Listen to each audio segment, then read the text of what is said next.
Panduan Ibadah Online GKP Immanuel Karawang. Pertama, sediakan waktu khusus. Jangan sambil memasak, bermain handphone, tiduran, atau melakukan aktivitas lainnya. Kedua, pilihlah lokasi ibadah terbaik, seperti di ruang tamu,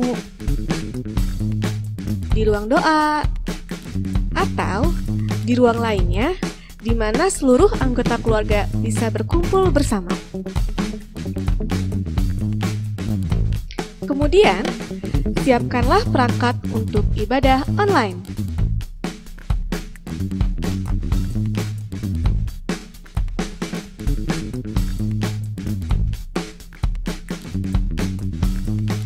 Ketiga, ajak anggota keluarga atau kerabat lainnya untuk beribadah bersama.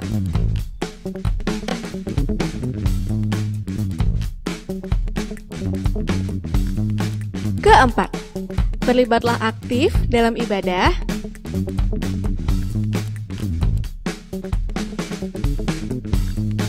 Dan ikuti ibadah sampai selesai.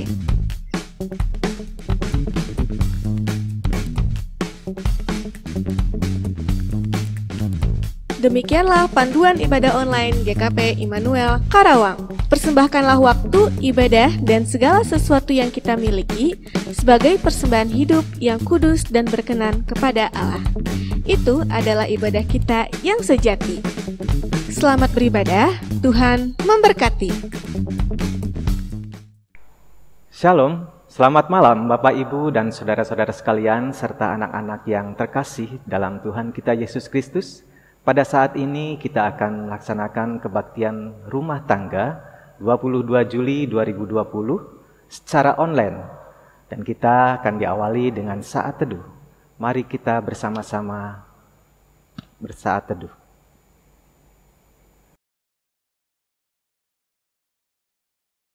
Baik, Bapak Ibu dan saudara-saudara sekalian, kita akan menyambutnya untuk nyanyian pembukaan dari PKJ 46 ayatnya yang pertama, dari Kungkungan Duka Kelam.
Bapak Ibu saudara sekalian, tiba saatnya kita akan mendengarkan renungan pada malam hari ini melalui pembacaan Alkitab yang akan dibawakan oleh Ibu Pendeta Ana dan Bapak Agus. Dan sebelum itu kita akan bersatu di dalam doa syukur. Mari kita berdoa.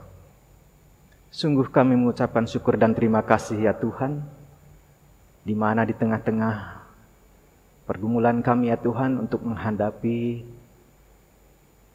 pandemi virus Corona 19 ya Tuhan.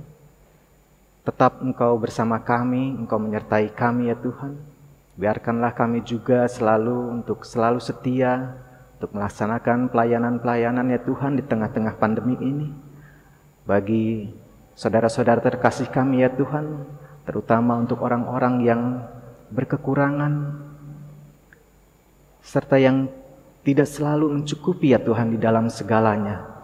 Tapi kami tahu ya Tuhan, karena uluran tangan-Mu, saudara-saudara kami ini akan selalu bersukacita ya Tuhan.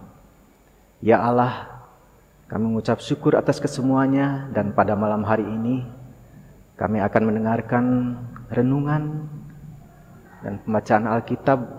Biarkanlah apa yang kami dengarkan dan renungkan, Engkau dapat menjadikan itu sebagai tolak ukur dan pondasi untuk kehidupan kami ya Tuhan, di dalam kehidupan kami. Terima kasih ya Tuhan, kami sambut firman-Mu. Di dalam nama Yesus kami berdoa dan mengucap syukur. Amin. Baik Bapak Ibu dan saudara-saudara sekalian yang terkasih, kita akan membuka pembacaan Alkitab pada malam hari ini yang terambil dari Roma pasalnya yang ke-8, ayatnya yang ke-12 sampai ke-25. Jadi saudara-saudara, kita adalah orang berhutang, tetapi bukan kepada daging, supaya hidup menurut daging. Sebab jika kamu hidup menurut daging, kamu akan mati.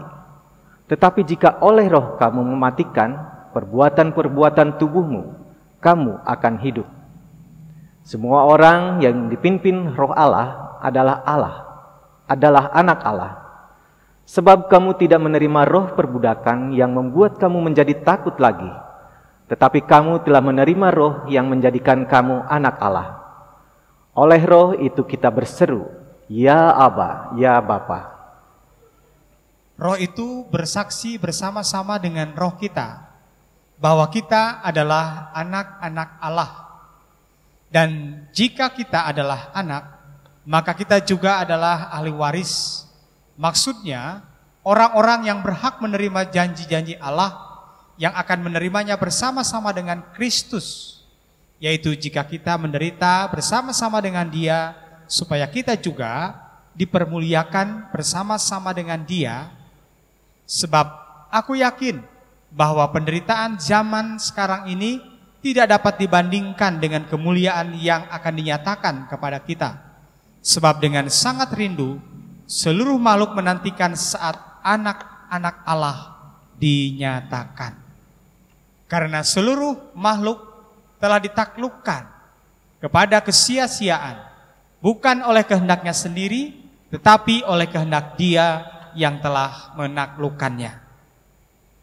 Tetapi dalam pengharapan, karena makhluk itu sendiri juga akan dimerdekakan dari perbudakan kebinasaan dan masuk ke dalam kemerdekaan kemuliaan anak-anak Allah. Sebab kita tahu bahwa sampai sekarang semua makhluk sama-sama mengeluh dan sama-sama merasa sakit bersalin. Dan bukan hanya mereka saja, tetapi kita yang telah menerima karunia sulung roh, kita juga mengeluh dalam hati kita sambil menantikan pengangkatan sebagai anak, yaitu pembebasan tubuh kita. Sebab kita diselamatkan dalam pengharapan, tetapi pengharapan yang dilihat bukan pengharapan lagi. Sebab bagaimana orang masih dapat mengharapkan apa yang dilihatnya? Tetapi jika kita mengharapkan apa yang tidak kita lihat, kita menantikannya dengan tekun. Demikian pembacaan Alkitab kita saat ini. Shalom semuanya. Shalom. Shalom untuk yang di rumah ya, Bapak, Ibu, anak-anak. Apa kabar? Sehat semuanya ya? Sehat Ya, tentunya ya. masih tetap harus sabar ya. Terima kasih malam hari ini kita datangkan Pak Nopal ya, Pak Agus ya. Pak Majelis Baik. Pembina Wilayah 2 ya. ya. Ya, terima kasih Ibu Bersama dan Bapak. dengan nanti perwakilan wilayah 2 juga ya yang Ya. akan melantunkan pujiannya dalam kebaktian KRT online saat ini. Bapak Ibu, saudara sekalian yang dikasih dalam Tuhan Yesus Kristus, kalau kita menerima kebaikan dari orang, rasanya gimana Pak Nopal nih? Senang nggak menerima kebaikan orang Pak? Sangat senang Bu, dan harus disyukuri itu Bu. Harus Ya, disyukuri ya. Betul. Kalau misalnya Bapak ketemu orang yang Bapak harapkan menolong tapi tidak menolong, malah mencekik gitu ya, menindas. Kesal nggak Pak? Ya mungkin secara duniawi kita kesal ya Bu ya. Kesal. Kesal. Tetapi kita tahu bahwa di dalam ajaran, mungkin saya selalu teringat gitu kalau waktu kecil itu, kalau kita punya musuh ya jangan selalu dimusuhin terus gitu ya, Bu. Tetapi harus diberi maaf gitu ya. Mungkin itu ya, Bu ya. Jadi kalau misalnya satu saat Pak sedang butuh pertolongan dan ada orang yang baik, tulus, dengan sukacita menolong Bapak perasaannya akan seperti apa tuh kepada orang itu? Ya sangat senang, Ibu ya. Sangat senang karena kita sudah berusaha untuk menyalurkan berkat ya, yang tentunya kita juga dibantu oleh Yesus Kristus ya, Bu ya. Di dalam hati kita, di dalam tenaga kita, di dalam kesehatan kita.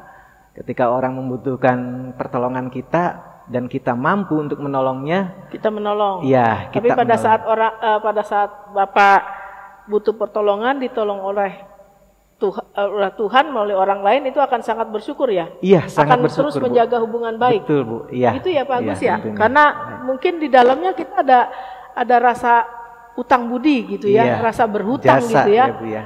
Iya. Yang apa ya? Yang kita balasnya mungkin bukan melalui perbuatan ya Pak ya, tapi melalui doa kita gitu ya. Barangkali perbuatan kita hanya bisa mengucapkan terima kasih gitu ya. Jadi sampai kapanpun kebaikan orang lain yang diberikan pada kita tidak bisa kita lupakan ya Pak ya. Betul, kita semacam berutangnya itu terus menerus. Dan kita juga kalau menurut Rasul Paulus kita adalah orang-orang yang berutang ya Pak ya. Bagus begitu ya.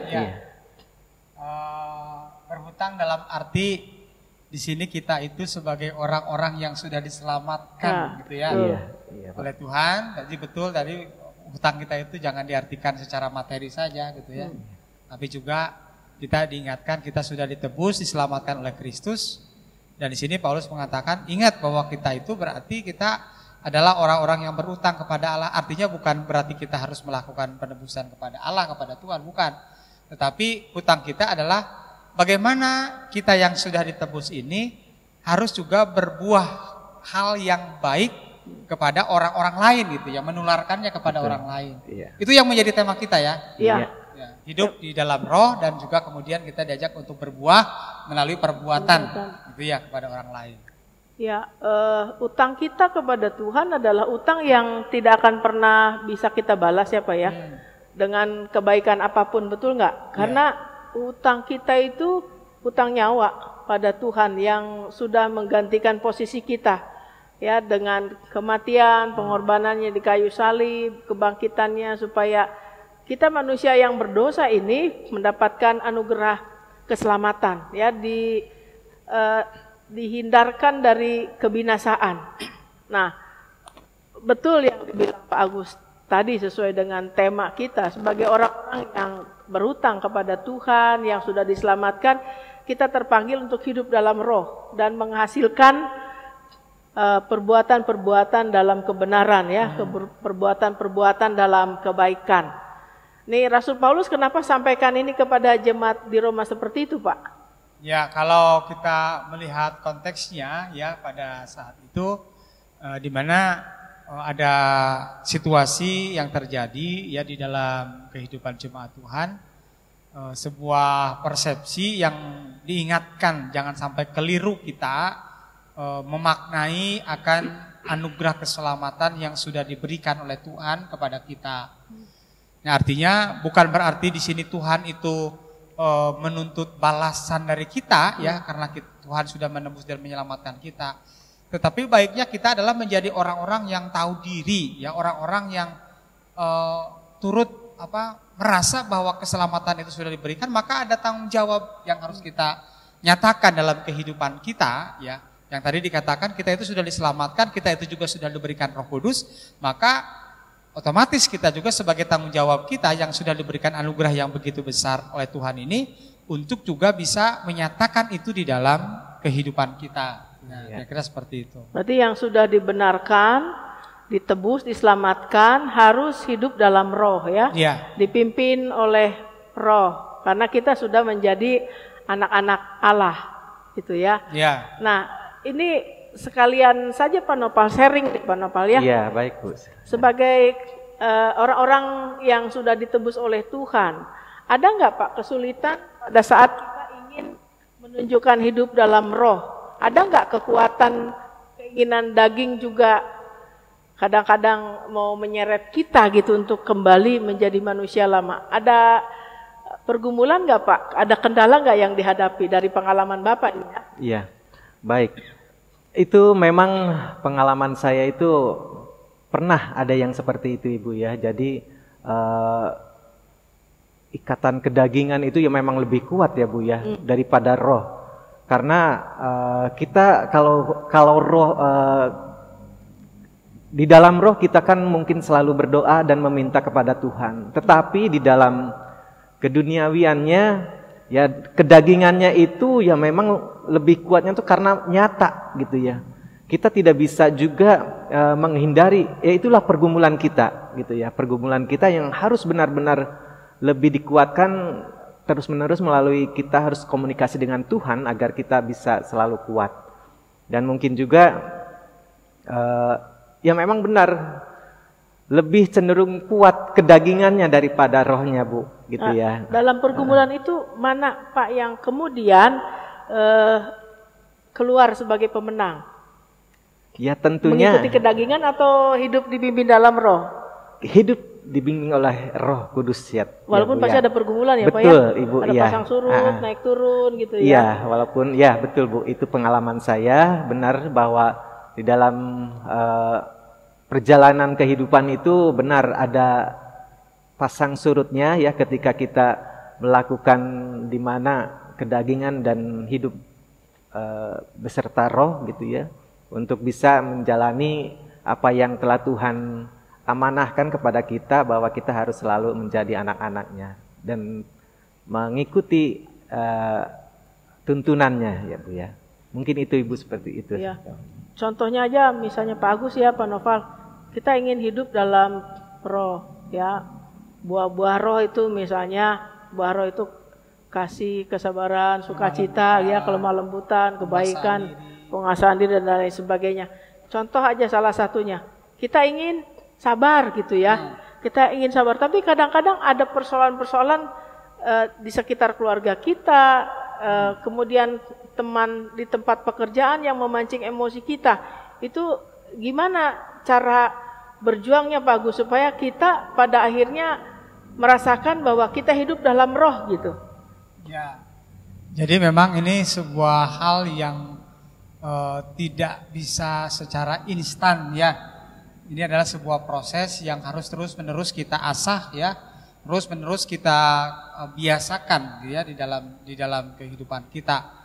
Betul tadi ada kalanya dalam sisi kemanusiaan kita bukan keinginan roh tetapi keinginan daging yang mungkin menang gitu ya. Nah, tetapi melalui firman Tuhan kita pada saat ini kita diingatkan terus juga supaya jangan kita kendor, jangan kita putus asa, jangan kita kemudian menyerah gitu ya, untuk kemudian menyerahkan hidup kita pada keinginan daging kita gitu ya. Ini adalah sebuah proses yang harus terus-menerus kita asah. Kenapa? Karena Tuhan senantiasa juga memahami kita, Ia juga terbuka untuk memaafkan kita, menolong kita dan membaharui kita. Ya. Dan itulah yang harus kita lakukan terus gitu ya. Jangan putus asa kalau kita satu saat merasa diri tidak kuat, tidak lemah ataupun jatuh, jangan kemudian membiarkan kita terus jatuh. Bangkitlah, percayalah bahwa Tuhan memahami kita, Ia menolong kita, Ia akan mengampuni kita, dan Tuhan pasti akan memberikan kesempatan kita untuk tetap terus kemudian melaju ke arah yang lebih baik. Iya. Itu Bu. Ya, kadang-kadang kan dalam hidup kita ya Pak, kita ingin tadi ya belajar sabar, terus ada tantangannya yang membuat kita emosi. Kita ingin menjadi orang yang murah hati sebagai wujud buah roh ya. Nah, terus tiba-tiba ada orang minta tolong. Nah, kita mau murah hati apa mau pelit gitu kan ya. Nah, itu kan seringkali ada pergolakan. Mana yang menang nantinya gitu ya. Kemudian kesetiaan ya Pak ya. Kita ingin setia, tapi kadang-kadang kita tahu itu salah, ya kita langgar aja firman Tuhan gitu kan. Kita tidak setia, terus ya udah nanti juga mohon ampun lagi sama Tuhan. Ini pembenaran-pembenaran seperti ini kira-kira gimana tuh Pak supaya kita jangan jatuh lagi pada kesalahan yang sama? Ya betul. tentu saya tidak bisa seperti itu gitu ya. Beberapa waktu yang lalu ya di dalam kebaktian KRT yang lalu kita sempat membahas ya bahwa kalau kita sudah mendapatkan kasih karunia, sama juga ini ulasan dari Rasul Paulus ya dalam kitab Roma juga, jangan kemudian kita merasa tenang, kita berbuat dosa lagi supaya mendapatkan kasih karunia itu. Kata Paulus, jangan, tidak boleh seperti itu gitu ya. Tidak berarti itu juga dijadikan dasar ataupun alasan kita karena Tuhan Maha Pengampun, Tuhan Maha Pemaaf, ya kita melakukan dosa dan melakukan dosa lagi gitu ya. Iya. Tidak seperti itu juga, artinya dengan segala sesuatu yang di dalam segala keterbatasan dan kelemahan kita, tadi juga diingatkan bahwa kita bersyukur karena kita bukan hanya beroleh keselamatan, tapi kita juga beroleh anugerah Roh Kudus. Nah, ini yang menjadi sumber kekuatan kita untuk terus memperbaharui hidup kita ke arah yang lebih baik sehingga semakin berkenan di hadapan Tuhan. Itu. Ya, berarti dalam pembaharuan yang kita lakukan, bagaimana kita mengundang Roh Kudus ya gitu ya, Panopal supaya kita terus dalam pimpinan kuasa Tuhan sehingga kita hidup dalam kebenaran karena banyak godaan kiri kanan ya. Oleh karena itu, marilah kita hidup menurut roh dan berbuah dalam perbuatan. Tuhan Yesus memberkati. Amin. Baik Bapak Ibu yang terkasih, kembali kita akan melanjutkan di kebaktian KRT pada malam hari ini. Kita bersama-sama diajak untuk mensyukuri apa yang telah kita dapatkan melalui persembahan. Dan saya akan menghantarkan persembahan ini melalui pembacaan firman yang terambil dari Mazmur pasalnya yang ke-50 ayatnya yang ke-23. Demikian firman Tuhan. Siapa yang mempersembahkan syukur sebagai korban, ia memuliakan aku. Siapa yang jujur jalannya, keselamatan yang dari Allah akan kuperlihatkan kepadanya. Kita akan menyambutnya persembahan ini dari nyanyian Jalan Hidup Orang Benar.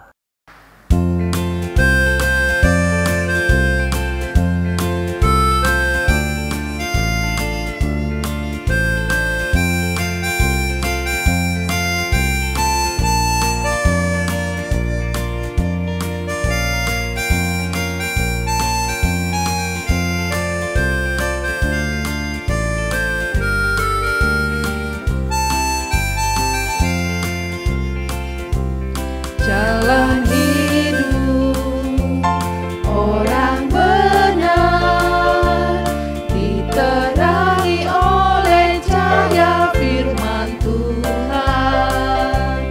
Jalan hidup orang benar semakin terang hingga remang tengah hari. Apabila jatuh, tidaklah dibiarkan sampai tergeletak, sebab tangan Tuhan jua yang menopangnya dan membangunkannya kembali.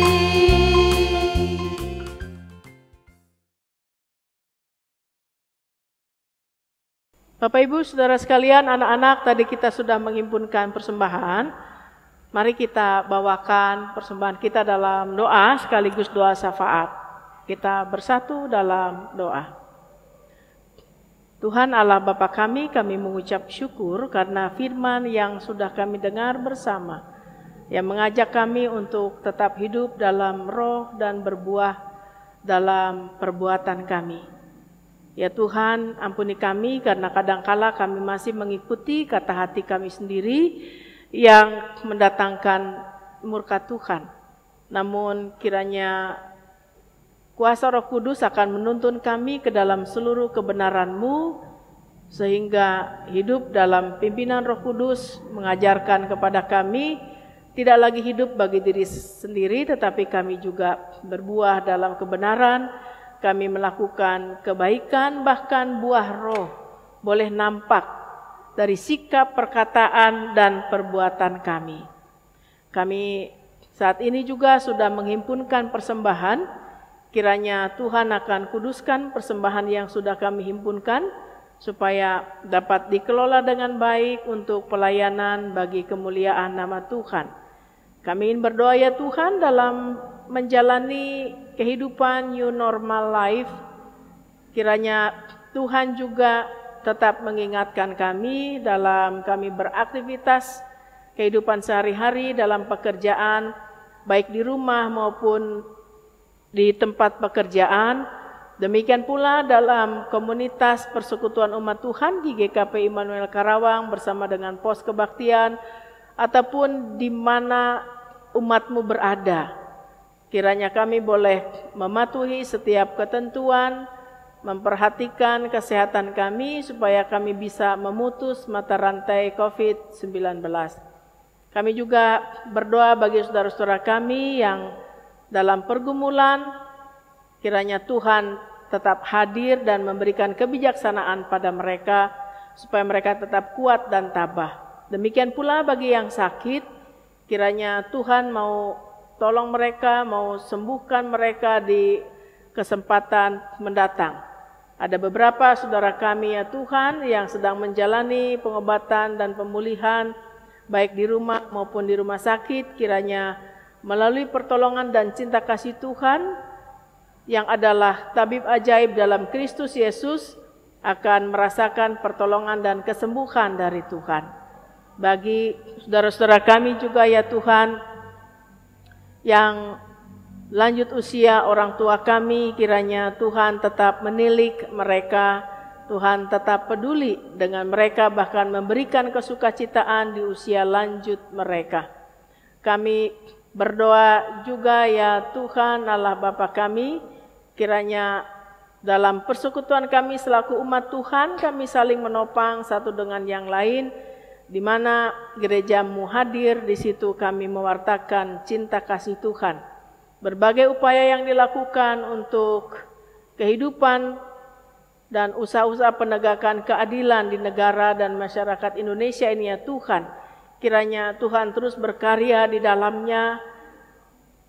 Kepedulian pemerintah juga akan membuahkan hasil bagi kehidupan dan kesejahteraan masyarakat Indonesia.